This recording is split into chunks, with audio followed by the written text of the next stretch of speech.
Sometimes forex trading is a wild and woolly place to be. That's why Hugh's here, to pose your questions to Walter, the naked forex guy. Hugh's got questions and Walter's got the answers. Here at the Truth About FX podcast. Hey Walter, what do you think was right and wrong about Jesse Livermore's trading psychology? Yeah, great question, Hugh. So there's a couple of things that stand out.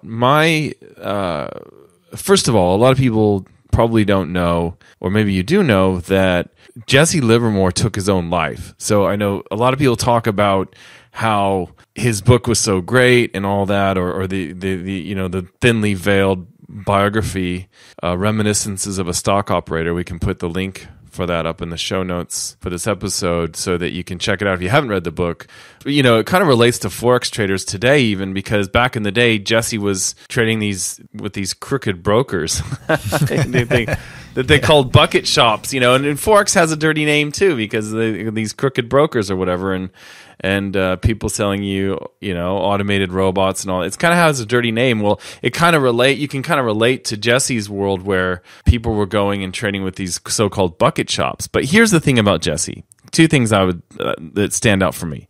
Number one is he took his own life. So if there's some sort of warning to traders out there that, you know, risk management is really the name of the game, and being on top of that, look no further than Jesse Livermore, who's a well-known, well-established, and really sort of revered trader. He took his own life. I mean, that tells you right there all you need to know. So that's number one. Keep that in mind. Number two is the book is great. It's an excellent book. But for me, what really stood out was his quote where he says something along the lines of, and again, I'll link this up in the show notes so you guys can see it.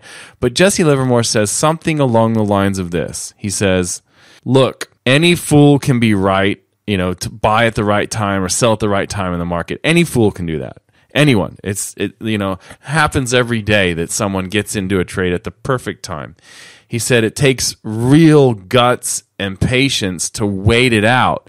And that's where my real money was made. You got that? I made my real money by waiting.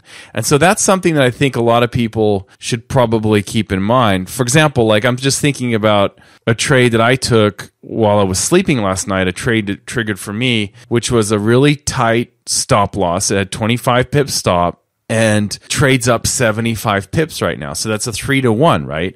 Well, yeah, but I'm not going to make a lot of money on this trade if I just like get out as soon as I got a little bit of profit, right? It's just not going to happen. What's going to happen is I'll make money if I can sit and wait. And that's really what it's all about. So that's something that I try and keep. I keep that little quote. I used to. I don't have it anymore. I used to keep that little quote next to my computer where he says, you know, it was my sitting that made all the money for me. And so that's something that I think that a lot of traders can take home. I mean, keep in mind, even though we say that, most traders actually they give their winning trades too much room to move, and they should get out quickly in terms of like a trailing exit. Like if you have any sort of trailing exit, most traders have too much wiggle room with their trailing exits, and their initial stops are too tight, generally speaking.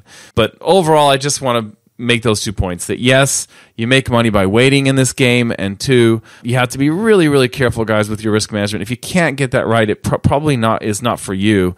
And obviously, even Jesse had problems with that, because in the end, that's kind of what undid him. And you know, if you look at his career, it was he was up and down. He would make wild sums of money, and then he lost it all. You know, and that's all comes down to risk management. So that's what I would say about Jesse Livermore.